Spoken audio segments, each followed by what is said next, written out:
շնորհակալություն Տիկին Սարգսյան, դուք նշեցիք, որ աջակցում եք չէ Փաշինյանին իր գաղափարներում, այդ դեպքում ինչի է ընդրական ներկուսակցական process-ը չեք միացել, չեք առաջադրվել, ճիշտ է, ձեր գերատեսչությունը ուժային է, բայց ամեն դեպքում ձեր պաշտոնը քաղաքական է, դուք ինչ եք ըստեյության խոսափում ասոցացվել քաղաքացիական պայմանների կուսակցության հետ եւ Տիկին Սարգսյանը բազմաթիվ վարորդներ արձանագրում են այն մասին, որ գիշերային ժամերին երթևեկության մեջ շատ հաճախ հանդիպում են թույլատրելի պայծառությունը մի քանի անգամ գերազանցող լուսարձակներով տրանսպորտային միջոցների եւ ըստ իրենց բարեկները գրեթե ուշադրություն չեն դարձնում այս խնդրին, դուք ինչ եք կարծում այս խնդիրը ինչպես պետք է լուծվի։ Նշեցիք, որ հոգևորականները դիմում են եւ իրենց անվտանգության համար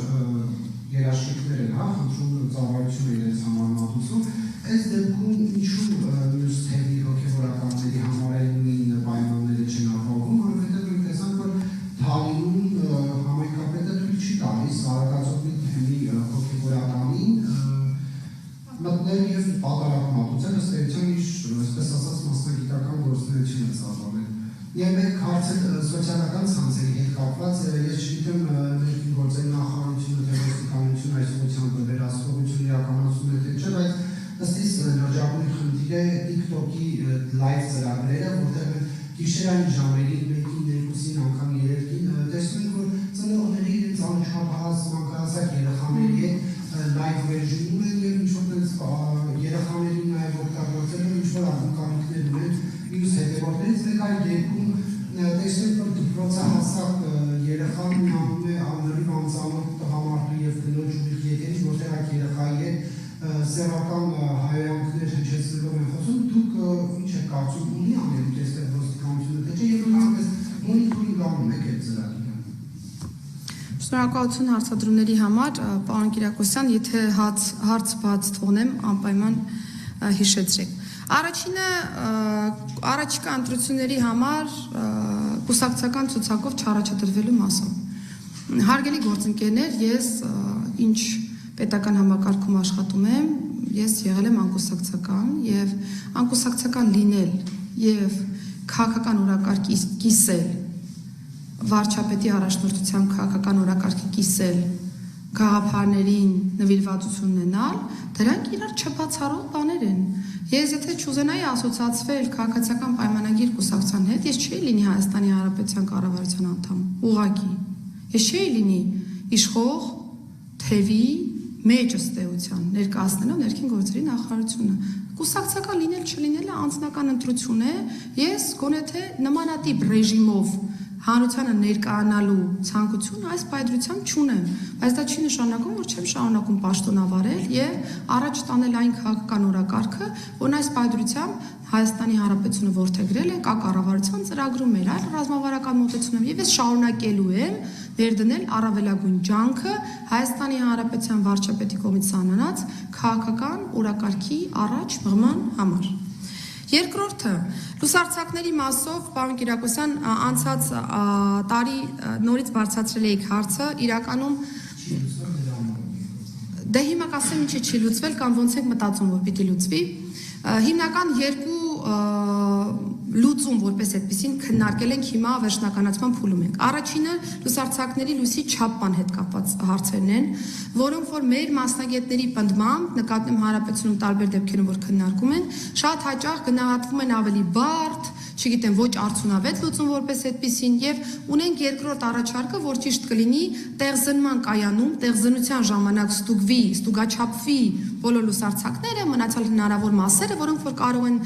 խնդիր առաջացնել եւ գնանք տեղզնման ճանապարհով հիմա փորձում ենք վերջնականացնել ի վերջո գալ մի կետի հասկանանք որ ճանապարհն է մեզ համար նախընտրելի որովհետեւ երկու շերտերն էլ հարցեր ունեն օրինակ տեղզնման մասով կարող ենք ասել որ ամեն տարի ենք անցնում տեղզնում եւ դա չի երաշխավորում որ հնդհացս լուսարձակները չեն փոխարինի եւ այսպես շարունակ այս նուրբ շերտերն են որոնք որ թույլ չեն տալիս մեզ ճիշտ լուծում դուրս բերել բայց կարծում եմ առաջիկայում կգանք մի հանգուցալուծման անկախ դրանից շատ լավը կլինի լուծումը թե ոչ բայց X կետում պիտի ավարտենք այս քննարկումները եւ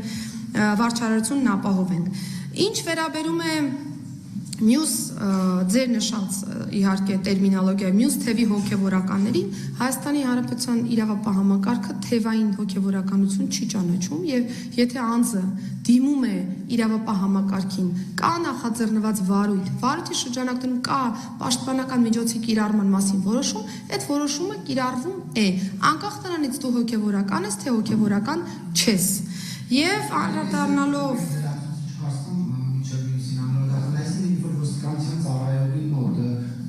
Համայնքապետը թույլ չի տալիս հոգևորականին մտնել եկեղեցի եւ պատարակ մատուցել, ասելով ոչ ուզած հոգևորականը պետք է մտնի, ոստիկանը պետք է այսինքն լուր հետևի, քանի որ չկա ազատ, ճիշտ եմ հասկանում։ Տեսեք,